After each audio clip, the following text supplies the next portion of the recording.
वे लोग बिल्कुल बालकमती के हैं जो मरने वाले जलने वाले शरीर की सहूलत में अमर आत्मा का खजाना बेच देते। अपनी कमाई करना है, कमाई बेचकर मान लेना ये महंगा सौदा है।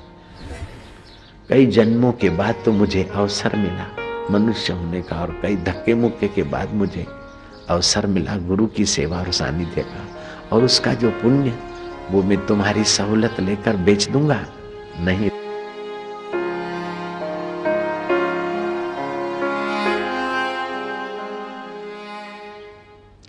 अखंडानंद सरस्वती से निकट के कुछ शिष्यों ने गुस्ताखी कर ही ली कि महाराज आपने तो साक्षात्कार किया है, हमारा प्रश्न यह है कि साक्षात्कार में क्या अनुभव होते हैं? आपको साक्षात्कार के वक्त क्या हुआ, साक्षात्कार का क्या अनुभव है, कृपा करके वही बता दीजिए। महाराज ने कहा तुम तो ऐसा सवाल पूछ रहे जिसका उत्तर देना संभव ही नहीं। कोई आदमी कहे कि शादी के वक्त क्या अनुभव होता है, पत्नी के साथ क्या क्या कैसे कैसे, पत्नी के सानिध्य में क्या क्या हुआ कैसे कैसे होता है, उसका वर्णन क्या करना।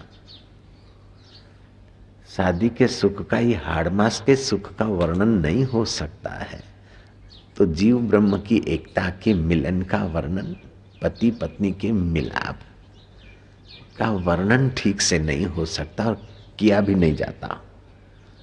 जो पति पत्नी के मिलन का वर्णन कर रहे हैं वो पति पत्नी नहीं है, वो तो लवर लवरी है, लोफर लोफरियां हैं।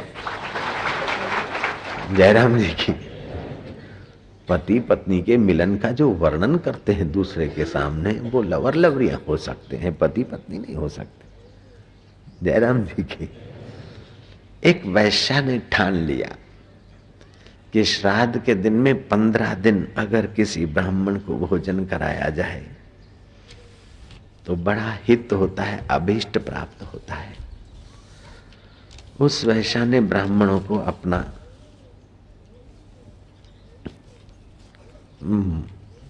संकल्प बताया। ब्राह्मणों ने कहा तेरे घर का अन्न कौन खाएगा? वैश्या का अन्न खाकर क्या हमें बर्बाद होना है, हमारा भजन बेचना है? वैसे भी दान का खाने से जो आदमी, ध्यान से सुने सब लोग, जो आदमी किसी की भी सहूलत लेता है और सामने वाला श्रद्धा से उसको सहूलत देता है तो सहूलत देने वाला उसका पुण्य ले लेता है। सहूलत लेकर आप पुण्य बेचकर आप सहूलत न लो। बाहर की सुविधा तुच्छ है, अंदर का खजाना मुख्य है। वे लोग बिल्कुल बालकमती के हैं जो मरने वाले जलने वाले शरीर की सहूलत में अमर आत्मा का खजाना बेच देते। अपनी कमाई करना है, कमाई बेचकर मान लेना ये महंगा सौदा है। ऐसे कई महंगा सौदा करने वाले मेरे गुरु के निकट से गुजरे, इसलिए मैं बड़ा अनुभव से गुजरा हूं। और कई लोग मेरे और गुरु के बीच दीवार करने की भी कोशिश करते थे, और कई आश्रम में रहने वाले कोई सीमेंट कंक्रीट नहीं हो जाता है, आते तो संसार से ही है, तो उनका अपना स्वभाव लेकर ही आते हैं, और एक दिन में तो स्वभाव मिटता नहीं। करोड़ों जन्म की आदत है, हे राम समय पाकर मिटेगी। तो वो जो भी आते थे और क्या अंदर अंदर गुरु के आगे कैसे वो लोग खड़े हो जाते थे भगत बन के बुगले, और बाद में कैसा कैसा टाटिया खींच प्रोग्राम करते थे। उन प्रोग्रामों से हम गुजर के आए, इसलिए हम किसी भी शिष्य की एक तरफी बात सुनकर निर्णय नहीं लेते हैं, हम क्रॉस चेकिंग करके फिर अंदर गोता मार के निर्णय लेते हैं। इसलिए हमारे सारे शिष्य हमसे बड़े राजी रहते, संतुष्ट रहते। जयराम जी बोलना पड़ेगा।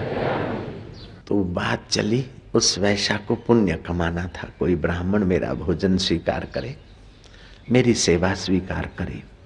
ब्राह्मण समझदार थे उस समय के, कोई तैयार नहीं हुआ। लेकिन ये वैश्या के मन की बात एक व्यक्ति ने जान लिया। होता भांड, भांड ने ब्राह्मण का वेश बनाया। अपना टिल्ला तिलक, उस समय जो भी ब्राह्मण जैसा पहरवेश पहनते थे, भांड, बहुरूपिया, वैश्या के द्वार आया कि देवी तेरी इच्छा श्राद्ध के दिनों में पुण्य अर्जित करने की है, लेकिन ये गर्व वाले ब्राह्मण तेरा भोजन नहीं स्वीकार कर रहे, लेकिन मैं तुम्हारा भी कल्याण चाहता हूं। जैसे ब्राह्मण आशीर्वाद देते हैं, मैं तुम्हारा भी कल्याण चाहता हूं। श्राद्ध के दिन कल से ही शुरू होने वाले हैं। जहां चाह होती है वहां राह भी होती है। तुम्हारी अच्छी चाह ने मेरे लिए, मेरे को यहाँ आने की राह भी बना दी। हम तुम्हारा 15 दिन का भोजन अंगीकार करते हैं, स्वीकार करते हैं। वैश्या तो बड़ी खुश हो गए कि चलो मिल गए ब्राह्मण देव, और 15 दिन श्राद्ध का भोजन उनको कराएंगे तो बड़ा अभिष्ट मिलेगा, बड़ा सुख मिलेगा, बड़ी शांति मिलेगी, बड़ा आनंद मिलेगा, बड़ा पुण्य होगा। वो 15 दिन भांड, बहुरूपिया भोजन करता रहा। जब अमावस्या आई, श्राद्ध पूरा हुआ, वैश्या ने कहा ब्राह्मण देव अब पूर्णाहुति है, आपकी सेवा हो गई, अब आशीर्वचन दीजिए, कुछ बोलिए श्लोक, कुछ शुभ संकल्प करिए ताकि मेरा कुछ पुण्य उभरे। भांड ने, वो चपराक तो था, चपल तो था, चलता पुर्जा तो था, उसने अपना कुछ श्लोक बना ही लिया, अपना दोहा उसने तोड़ मोड़ के सेट कर ही लिया। भांड बोलता है 15 दिन पूरन भय, 15 दिन पूरन भय।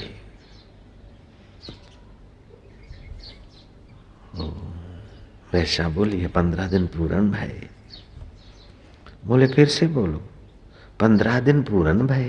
बोले 15 दिन पूरन भय। खाया खीर और खांड, खाया खीर और खांड। जैसा धन तैसा गया, जैसा धन तैसा ही गया, जैसा धन तैसा गया, तुम वैश्या और मैं भांड।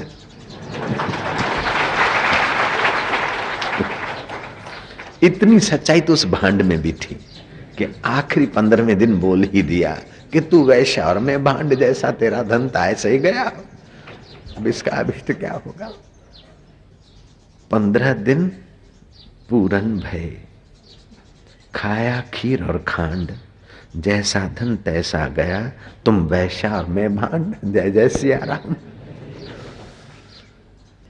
ये राजा भोज की बात है। राजा भोज के पास भांड आया, बहुरूपिया, तो ऐसा रूप बना कि मैं पहचान न सकूं।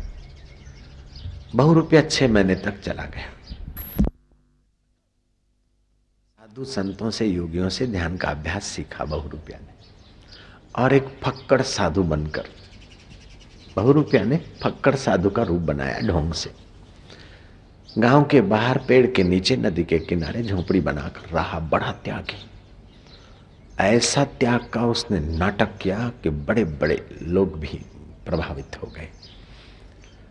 मंत्रालय तक बात पहुंची और भोज तक बात पहुंची। भोज उस महापुरुष के दर्शन करने को आए, तो वो जो महापुरुष बना बैठा था वो भोज को पहचानता था, लेकिन भोज धोखा खा गए।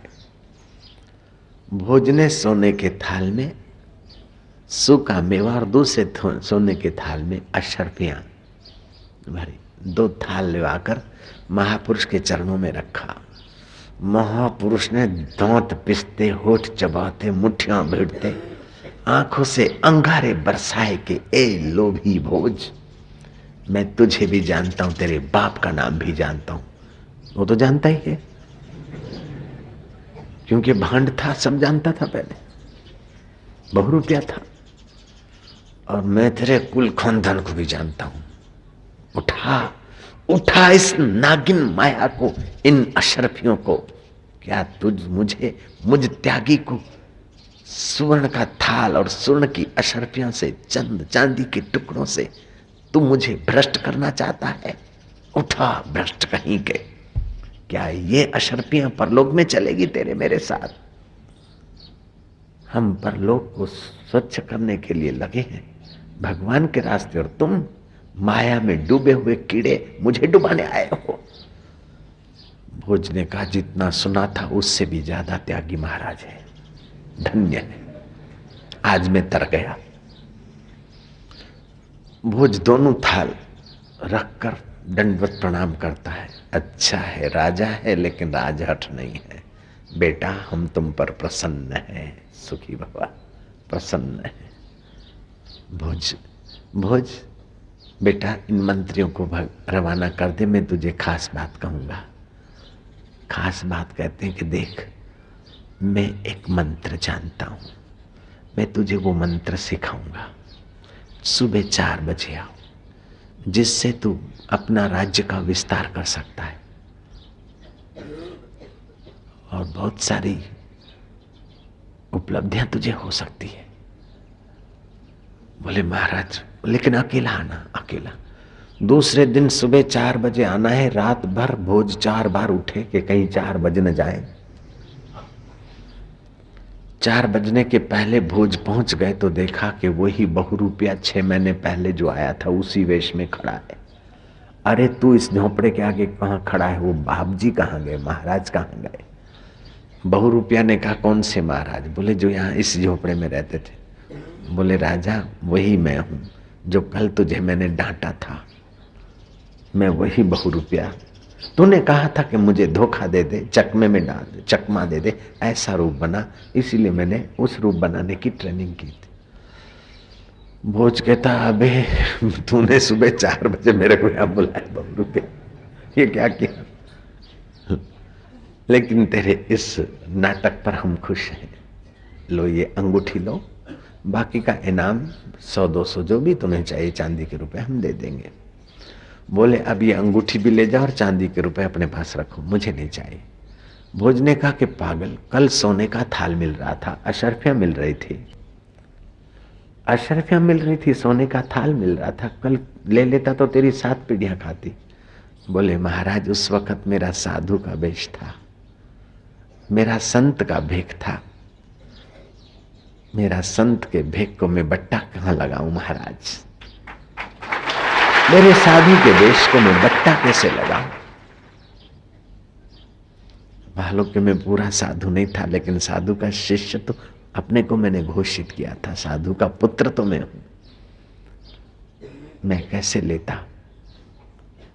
भोज की आंखें मोती बरसाने लगी। धन्य है मेरे राज्य का बहुरूपिया भी।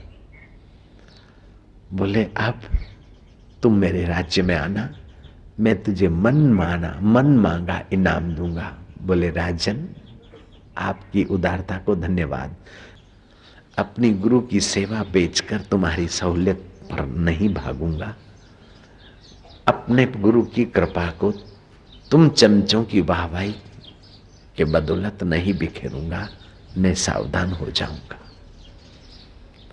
कई जन्मों के बाद तो मुझे अवसर मिला मनुष्य होने का, और कई धक्के मुक्के के बाद मुझे अवसर मिला गुरु की सेवा और सानिध्य का, और उसका जो पुण्य वो मैं तुम्हारी सहूलत लेकर बेच दूंगा। नहीं राजन, ये नहीं हो सकता है। मैं तो तुम्हें भी सलाह देता हूं कि राज के पचड़े में कब तक पड़े रहोगे? झूठ मूठ में भी जोगी बना तो जो आनंद और बल मिला है उसके आगे तो तुमको भी डांटने की शक्ति आ गई, तो मौत के सिर पर पैर रखने की भी शक्ति आ सकती है। क्या बड़ी बात है।